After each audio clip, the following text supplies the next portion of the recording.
They thought they could tow my car from my own driveway. But what the HOA didn't know is that I had already set a trap for them. It all started one morning when I found a bright orange violation notice slapped on my black SUV. Unauthorized vehicle will be towed. My heart sunk. This was my car, parked in my own driveway. But the HOA president, Mr. Reynolds, had decided it didn't meet community standards. I stormed into the HOA office, demanding answers. He leaned back in his chair, smirking.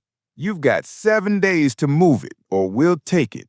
His tone wasn't just arrogant, it was a challenge. But instead of exploding, I quietly walked out, because if they wanted a fight, I was gonna give them one they never forget. That night, I pored over every page of the HOA bylaws, and there it was, the golden loophole. The HOA could only regulate abandoned or broken down vehicles on the street.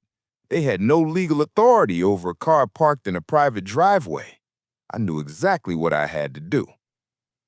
The next morning, I repositioned my SUV snug against the garage. I put up security cameras and even placed a sign that read, "Private property, HOA keep out." A few days later, it happened. I saw them coming.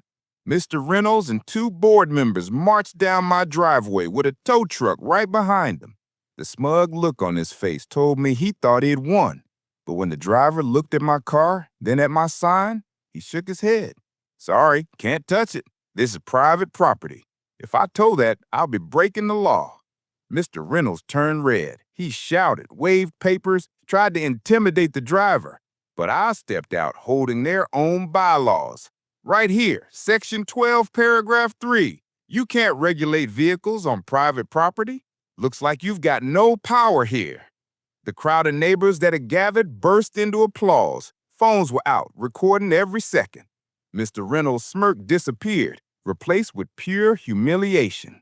From that day on, the HOA never dared touch my car again. And more importantly, my neighbors realized they didn't have to bow down to the board's abuse anymore.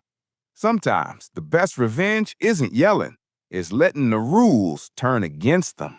I'm Liam. Subscribe for more HOA madness. Thanks.